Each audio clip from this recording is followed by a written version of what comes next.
Hi there, this is called the Guindy trap in the closed Sicilian, and it's a pet line of the very amicable chess-playing psychologist Shahar Guindy.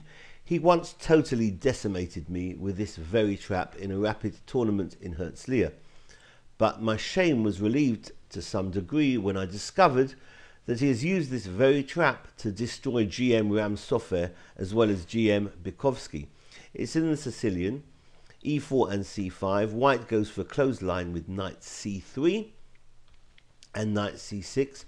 White plays f4, perhaps heading for a Grand Prix attack.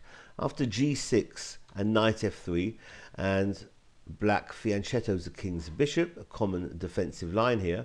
Instead of playing the Grand Prix with bishop c4, white opts to play d3 instead.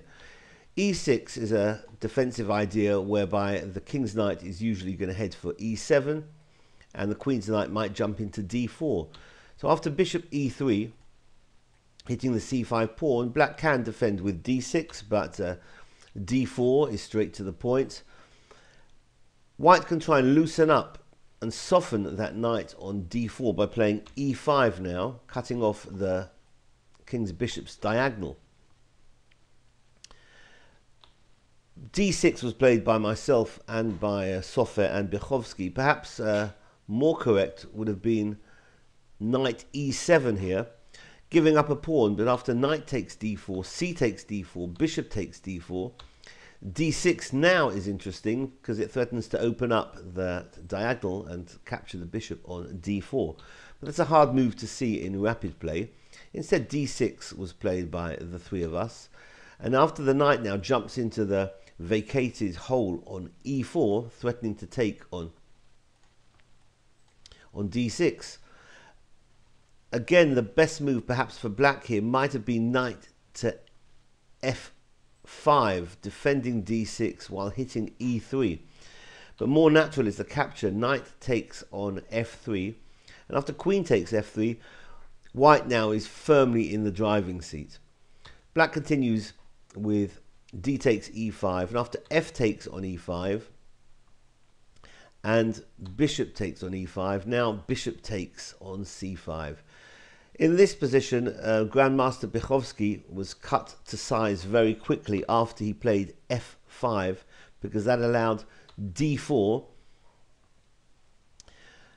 and it was a rapid game. Bykovsky made a bad mistake here with f takes on e4, and that's going to be mate soon, not immediate mate on f8, because the king can run to d7, but first bishop b5 check, with mate following. The next move on f8, queen f8 is going to be mate.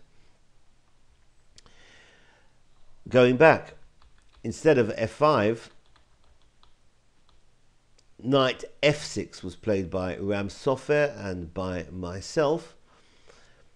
White answers with d4, and after knight takes on e4 and queen takes on e4, hitting the bishop jumps back to d6, trying to swap and perhaps to allow the king to castle.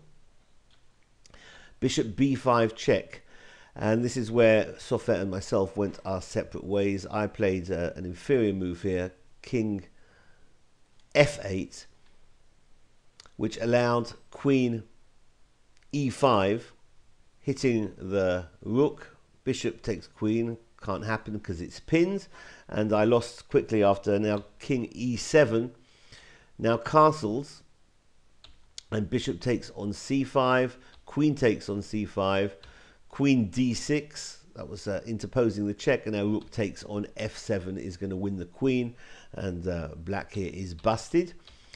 Let's go back to Ram Sofer's move here. After check on b5, Sofer played king e7 immediately.